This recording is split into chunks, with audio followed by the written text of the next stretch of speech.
Tahapan proyek konstruksi, tugas mata kuliah manajemen, proyek jurusan teknik lingkungan.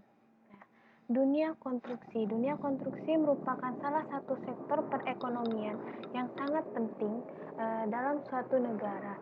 Industri konstruksi merupakan aktivitas-aktivitas dan penghasilan produk yang terkait dengan pembangunan properti, di mana melibatkan perencanaan dan pengawasan pembangunan, manajemen konstruksi, konstruksi bangunan dan infrastruktur untuk pembangunan, perumahan, perdagangan, perindustrian, dan transportasi.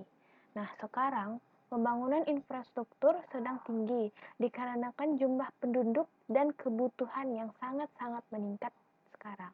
Nah, maka itu pembangunan yang tinggi ini sangat berpengaruh terhadap lingkungan, di mana lingkungan ini memiliki fungsi sebagai daya dukung dan daya tampung.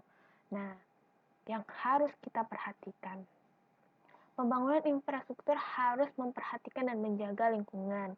Maka itu, dalam suatu proyek konstruksi diperlukannya adanya ahli lingkungan, dan dalam tahap proyek konstruksi diperlukan dan diperhatikannya lingkungan.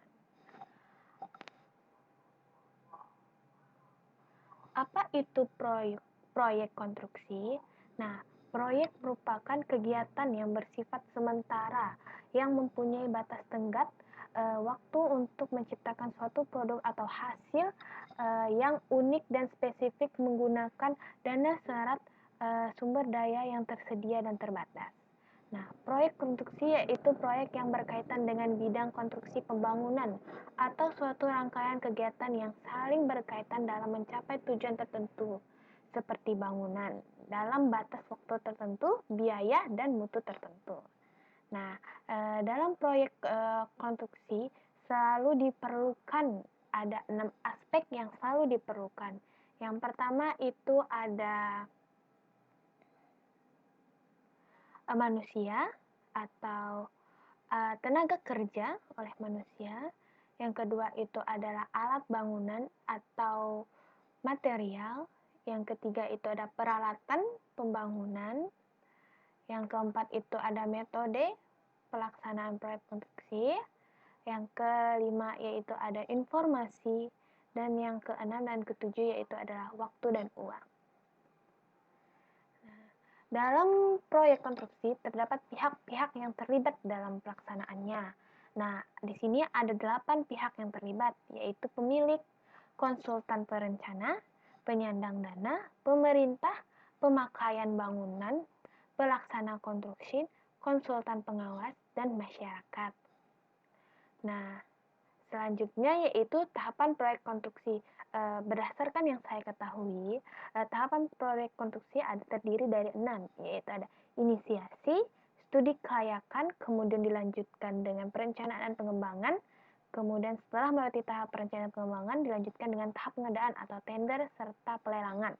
Nah, yang kemudian dilanjutkan dengan pelaksanaan, dan terakhir dilanjutkan dengan pemeliharaan dan persiapan penggunaan bangunan atau suatu proyek tersebut. Tahap pertama yaitu inisiasi atau konsep, merupakan tahap awal yang memberikan gambaran global proyek dalam bentuk ide atau konsep identifikasi. Yang kedua yaitu adalah tahap studi kelayakan, yang dimana pada tahap ini bertujuan sebagai meyakinkan pemilik bahwa proyek konstruksi yang diusulkan layak dilaksanakan dari aspek perencanaan dan perencanaan, aspek ekonomi maupun aspek lingkungan. Nah, kegiatan yang dilakukan dalam studi kelayakan ini contohnya yaitu seperti menyusun rancangan proyek secara kasar dan mengestimasi biaya yang diperlukan dalam menyelesaikan proyek tersebut. Terus meramalkan manfaat yang diperoleh baik dimanfaatkan langsung atau manfaat ekonomis maupun manfaat yang tidak langsung, yaitu seperti fungsi sosialnya. Yang ketiga yaitu menyusun analisis kelayakan proyek baik secara ekonomi maupun finansial. Yang terakhir, menganalisis dampak lingkungan yang mungkin terjadi apabila proyek tersebut dilaksanakan. Pada tahap keempat yaitu adalah tahap perencanaan dan pengembangan.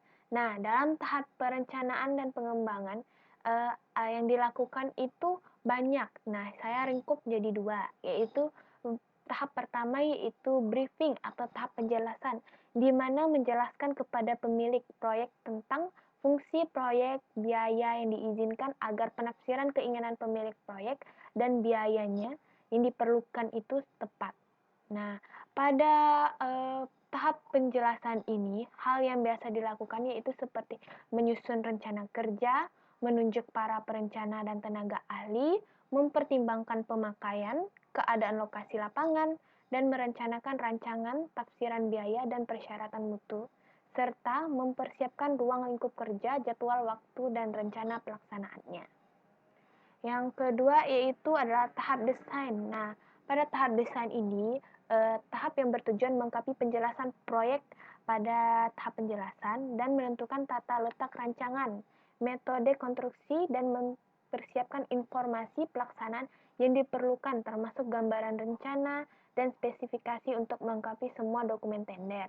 Nah, contoh yang dilakukan yaitu seperti mengembangkan ikhtisar proyek menjadi penyelesaian akhir, memeriksa masalah teknis, terus meminta persetujuan akhir ikhtisar dari pemilik proyek, dan mempersiapkan rancangan skema pradesain. Nah, dan program pelaksanaan pendahuluan. Nah, secara garis besar, terdapat 3 sub tahap dalam tahap desain ini, yaitu preliminary design, development design, dan final design and construction document. Nah, pada tahap preliminary design ini dimaksudkan yaitu tahap prarancangan yang dimana mencakup kriteria desain, potongan denah, gambaran situasi tata ruang, estimasi secara global. Terus tahap kedua yaitu development design atau pengembangan rancangan yang mencakup perhitungan-perhitungan desain secara rinci, gambaran-gambaran detail, gambaran besar secara rinci, terus mencakup seluruh bagian. Yang ketiga itu adalah tahap final design and construction document yang dimana mencakup gambaran-gambaran detail untuk seluruh bagian pekerjaan, detail spesifikasi, daftar volume, estimasi biaya konstruksi secara rinci, dan syarat-syarat umum administrasi dan peraturan umum untuk dokumen lelang.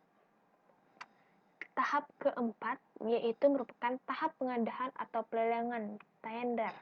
Ini untuk menunjuk kontraktor sebagai pelaksana yang melaksanakan konstruksi di lapangan. Nah, pada tahap sebelumnya kan kita harus mempersiapkan syarat-syarat umum administrasi dan peraturan untuk dokumen lelang. Di mana dokumen lelang tersebut untuk menunjuk kontraktor sebagai pelaksana yang melaksanakan konstruksi di lapangan. Yaitu selanjutnya tahap kelima, yaitu adalah tahap pelaksana. Nah, dari tahap pelaksanaan ini bertujuan untuk mewujudkan bangunan yang sudah dirancang oleh konsultan perencana dalam batasan biaya dan waktu yang disepakati dengan kualitas yang telah disyaratkan. Kegiatan yang dilakukan dalam tahap ini yaitu konstruksi, mengkoordinasi atau pengontrolan, dan mengendalikan semua operasional di lapangan. Yang secara umum dalam tahap ini meliputi yaitu perencanaan dan pengendalian jangka waktu pelaksanaan organisasi lapangan, tenaga kerja, dan perencanaan pengendalian peralatan dan material. Yang kedua yaitu mengkoordinasi seluruh kegiatan pembangunan, baik untuk bangunan sementara maupun bangunan permanen, serta semua fasilitas dan perlengkapan yang terpasang, dan mengkoordinasi para subkontraktor dan penyedia umum. Yang terakhir yaitu adalah tahap pemeliharaan dan persiapan penggunaan ini menjamin kesesuaian bangunan telah selesai dengan dokumen kontrak dan kinerja fasilitas sebagaimana mestinya, yaitu seperti mempersediakan catatan pelaksanaan, baik data-data sama pelaksanaan ataupun gambar, meneliti bangunan secara cermat dalam memperbaiki kerusakan-kerusakan serta evaluasinya. Yang ketiga adalah mempersiapkan penunjukan operasional serta pedoman pemeliharaannya. Yang terakhir yaitu melatih staf untuk melaksanakan pemeliharaan dan operasional perawatan. Terima kasih.